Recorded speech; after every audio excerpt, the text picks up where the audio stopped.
A Beautiful Christmas Story. About a week before Christmas, a family bought a new nativity scene. When they unpacked it, they found two figures of the baby Jesus. "Someone must have packed this wrong," the mother said, counting out the figures. "We have one Joseph, one Mary, three wise men, three shepherds, two lambs, a donkey, a cow, an angel, and two babies. Oh dear! I suppose some set down at the store is missing a baby Jesus because we have two. You two run back down to the store and tell the manager that we have an extra Jesus. Tell him to put a sign on the remaining boxes saying that if a set is missing a baby Jesus, call 7126. Put on your warm coats, it's freezing cold out there." The manager of the store copied down Mother's message, and the next time they were in the store they saw the cardboard sign that read, "If you're missing baby Jesus, call 7126.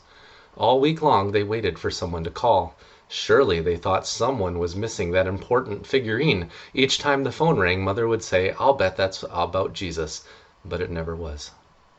Father tried to explain there are thousands of these scattered over the country, and the figurine could be missing from a set in Florida or Texas or California. Those packing mistakes happen all the time. He suggested just put the extra Jesus back in the box and forget about it. "Put baby Jesus back in the box? What a terrible thing to do," said the children. "Surely someone will call," Mother said. "We'll just keep the two of them together in the manger until someone calls."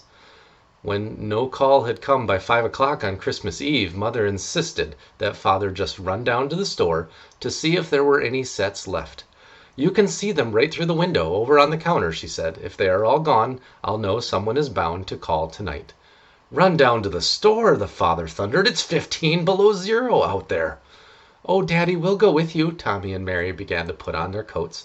Father gave a long sigh and headed for the front closet. "I can't believe I'm doing this," he muttered. Tommy and Mary ran ahead as Father reluctantly walked out in the cold. Mary got to the store first and pressed her nose up to the store window. "They're all gone, Daddy," she shouted. "Every set must be sold."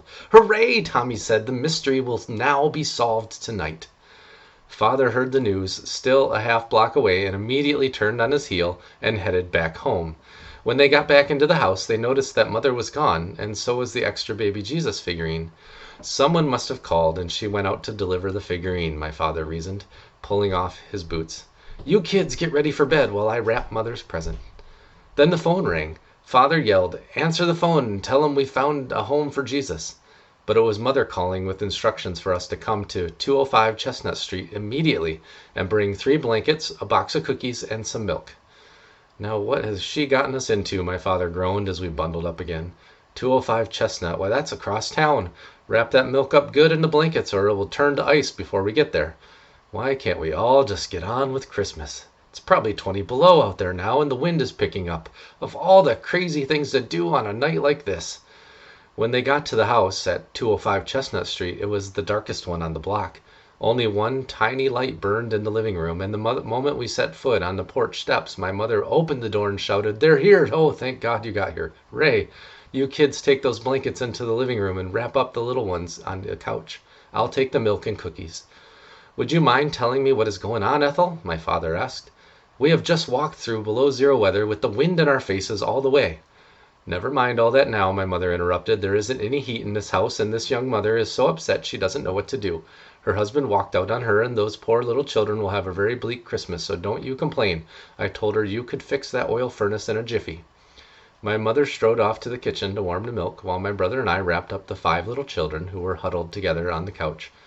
The children's mother explained to my father that her husband had run off, taking bedding, clothing, and almost every piece of furniture, but she had been doing all right until the furnace broke down. "I've been doing washing and ironing for people and cleaning the 5 and dime," she said. "I saw your number every day there on those boxes on the counter. When the furnace went out, that number kept going through my mind, 7162, 7162. Said on the box that if a person was missing Jesus, they should call you. That's how I knew you were good Christian people willing to help folks. I figured that maybe you would help me too. So I stopped at the grocery store tonight and I called your missus. I'm not missing Jesus, mister, because I sure love the Lord, but I am missing heat. I have no money to fix that furnace." Okay, said Father, "you've come to the right place. Now let's see. You've got a little oil burner over there in the dining room. Shouldn't be too hard to fix. Probably just a clogged flue. I'll look it over, see what it needs." Mother came into the living room carrying a plate of cookies and warm milk. As she set the cups down on the coffee table, I noticed the figure of baby Jesus lying in the center of the table. It was the only sign of Christmas in the house. The children stared wide-eyed with wonder at the plate of cookies my mother set before them. Father finally got the oil burner working, but said, "You need more oil. I'll make a few calls tonight and get some oil." "Yes, sir, you came to the right place," Father grinned. On the way home, Father did not complain about the cold weather, and had barely set foot inside the door when he was on the phone. "Ed, hey, how are you, Ed?" "Yes, Merry Christmas to you too. Say, Ed, we have kind of an unusual situation here. I know you've got that pickup truck. Do you still have some oil in that barrel on your truck?" "You do?" By this time, the rest of the family were pulling clothes out of their closets and toys off their shelves. It was long after their bedtime when they were wrapping gifts. The pickup came. On it were chairs, 3 lamps, blankets, and gifts. Even though it was 30 below, Father let them ride along in the back of the truck. No one ever did call about the missing figure in the nativity set, but as I grow older I realize that it wasn't a packing mistake at all. Jesus saves. That's what he does.